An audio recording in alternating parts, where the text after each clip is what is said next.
news channel. And now, Chuck Scarborough, Michelle Marsh, Janice Huff, and Len Berman. This is News Channel 4 at 6.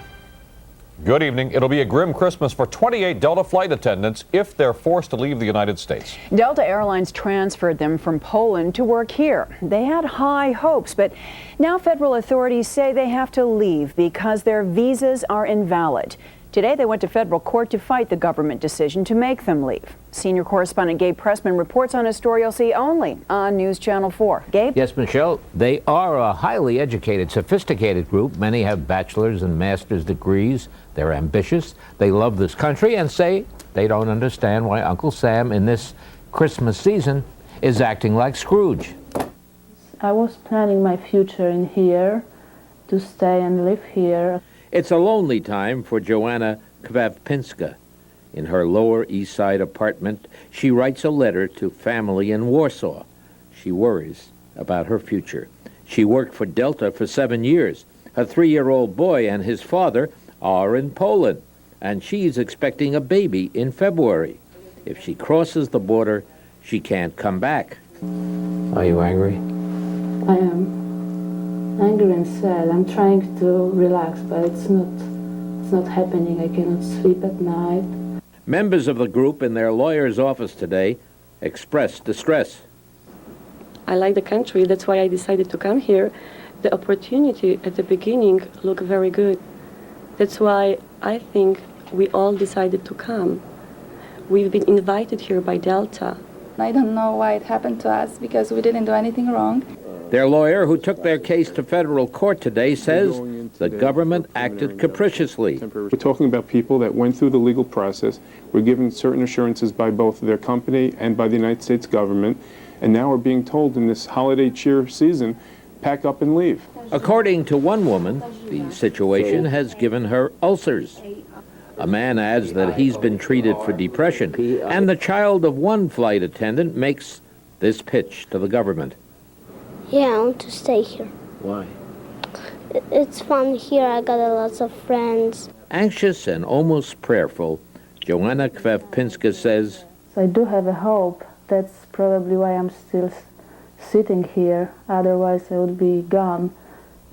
Russ Bergeron, spokesman for the INS, says the visas were issued in error and insists we took the appropriate action. He denies they're being deported, but admits by being denied visas, they are forced to leave.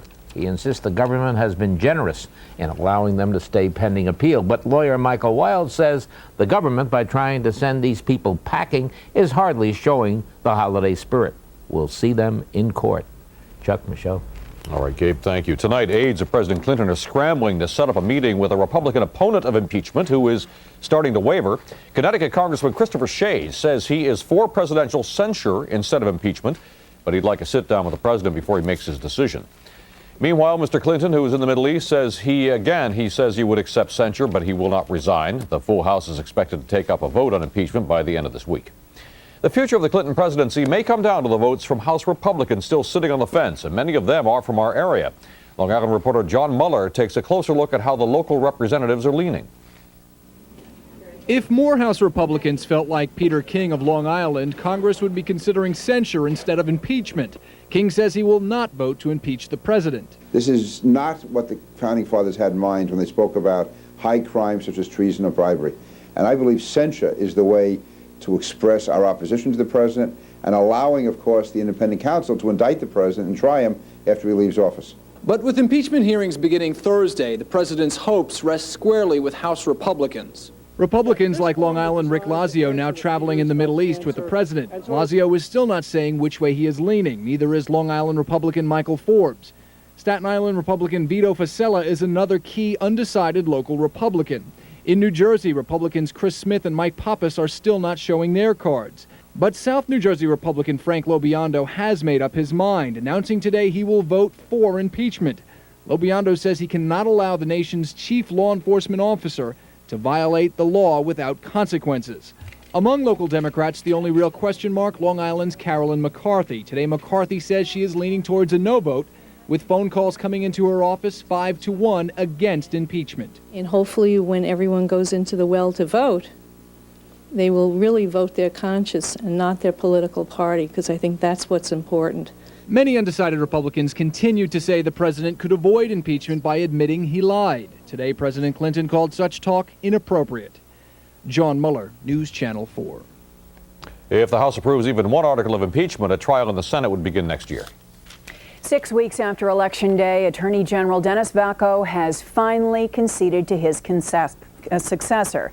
During a morning press conference in Buffalo, Vacco conceded to Eliot Spitzer, New York's new Attorney General. But Vacco made his concession only after a judge threw out his claims of voter fraud. Spitzer won the race by 26,000 votes. Puerto Rico's vote yesterday on statehood was closely watched in the New York area.